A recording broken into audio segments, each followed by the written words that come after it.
Yo guys, welcome back to another video on the channel, and today we're going to be taking a look at the best Groza class up in Warzone right now. A lot of people are saying this is going to be the new meta, people are saying this is going to be the FFAR killer, so when the FFAR is nerfed, apparently this gun is going to be the new meta according to a lot of people. So I'm going to show you guys the best class setup that I can put together with it. So it's like the FFAR, so it's like an SMG, it's like an SMG Groza build if you like, basically like the FFAR is obviously an SMG build.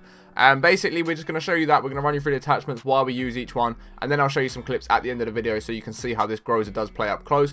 Definitely a good gun, 100% is a good gun. I just don't know if it's going to be the meta. We'll have to wait and see until obviously they do make the changes, because we could say it's going to be the meta, and then come when they do make the changes, they might even nerf the Groza along with the FFAR and put that in the mud as well, when we have to find a completely new meta. But obviously you guys know I will be showing you guys the new metas when they do drop, and when they are officially out, you guys will know on this channel. So make sure you are subscribed and notifications turn on so you don't miss those videos on the channel. Also, we're on the road to 10k subs, so if you can help us hit that, that'd be absolutely amazing. If you do enjoy the video, smash thumbs up. If you like the Groza, let me know your thoughts on it in the comments below. Also, I've just started a second channel where I'm going to be doing a lot of different playthroughs which I'm playing on stream, and then I'll be posting on YouTube. So if you want to watch my Twitch channel, the link will be in the description along with the second channel link as well. So if you do want to subscribe there, recommend some games in the comments that you want to see me play through as well. I'll start doing a lot more of that, obviously continuing the daily uploads on this channel as well. But anyway, I'm going to jump straight into the video, guys, show you guys the attachments and then the clips at the end.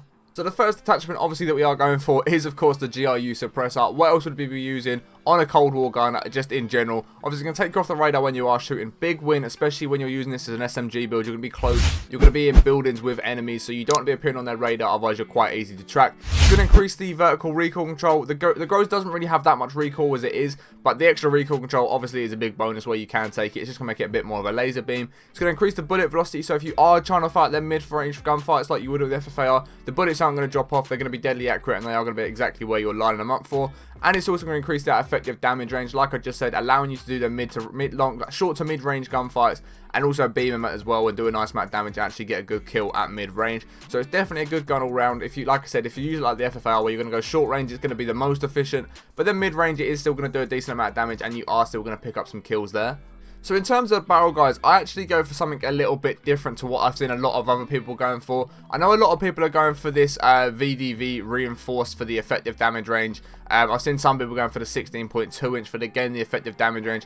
But I'm actually going for the 15.7 inch contour M2. And the reason I've gone for this one is the main thing that I really like with the FFAR is how quickly you can strafe left and right. It makes it so much harder for the enemy to track you. And the amount of gunfights I find myself winning purely because of how quickly I'm moving left and right, as opposed to what the enemy can track and how quickly they can move. You move in so many more gunfights. So that is why I've actually gone for the 15.7 inch contour on this gun. Again, like I said, for the strafe speed. It's also going to increase the bullet velocity, so if you are getting in the mid-range gunfights, again, the bullets aren't going to be dropping off, but they're not really finding any bullet drop off at a mid-range anyway. But the main thing for me is the strafe speed. If you find that you don't seem to be doing enough damage and you're not getting a good time to kill with this gun, then maybe try out the Cavalry Lancer or the VDV reinforced, and then see what you prefer out of that, and then the 15.7. The reason I don't go for the 16.5 inch, obviously it has the strafe speed, the effective damage range and all that, but it takes away from the horizontal and the vertical recoil control quite a bit, and we don't really want that. We want the gun to have a little recoil as possible when you are using it as an SMG and like at mid-range, so I definitely don't want that much recoil on the gun, so that's why I try and avoid that one. If you do want to try it out and see how easy the recoil is to control for yourself, go for it. Like, why not have to give it a go? But I go for the 15.7 inch contour personally. So when it comes to the stock, I go for the KGB pad, and the reason for this is it's going to increase the move speed whilst you are ADSing and firing. It's going to increase the aim walking movement speed, again allowing you to strafe left and right a bit faster, and it's also going to increase the sprint to fire time, one of the biggest things you can have, especially with an SMG build. Obviously you can be sprinting into buildings, sprinting into enemy teams, and you want to get them shots off as fast as possible so you guys don't miss any of your shots, and you are the first one to start shooting and get them nice easy kills.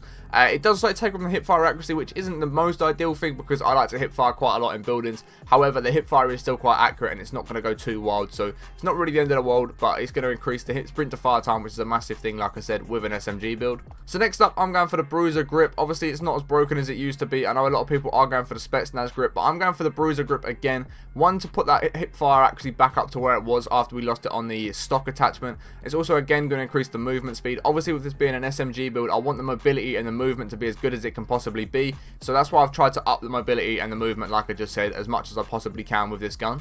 And then finally, guys, I'm going for the VDV 60 round fast mags. Obviously the fast mag, so it's a nice quick reload if you do get caught where you have to reload. If you find that the ADS time or the movement speed's a little bit too slow with the VDV 60 rounds, maybe stick on the 60 round drums and just see if that's any better for you. If not, go for the 45 rounds if you want to do that. But I'd recommend sticking at 60 because it's a good amount. It's a nice amount to get a good couple of squad wipes in there. So I would go for the fast mag, but if the ADS speed and the movement feels a bit too slow, try the drum rounds and just see how you do find that as well. But this is a full look at the class setup, guys, right here, right now. If you want to go pause it, make it in your game, definitely would recommend trying it. If you haven't already, go and level it up right now because a lot of people are saying this is going to be the new meta. We'll see if the Groza is the new meta of Warzone once the FFAR does get nerfed. But like I said, if you guys want to stay updated with the best metas as soon as their guns do change in the game, make sure you are subscribed to our channel, notifications turned on so you don't miss any more of the videos that we are going to be posting. I'm also streaming a lot to get my clips, which you're about to see in a moment. Twitch.tv/Harry17p. Link can be found in my description along my second channel and all my other social medias if you do want to follow me anywhere else.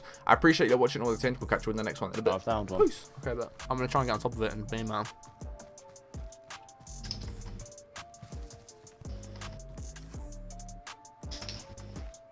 So the edge of this. Cracked one there. Cracked one there. Yeah. Yeah, that's the guy I cracked. Nice. There's another guy Damping just... up. Oh, Nice. I literally downed that flash guy. How does he get res so quick? Fuck knows. There's another guy. Oh, look at that DMR. Oh, I Found don't know him. how I just got away from that. You just saved my life. I love your key, mate, 'cause I'm a bit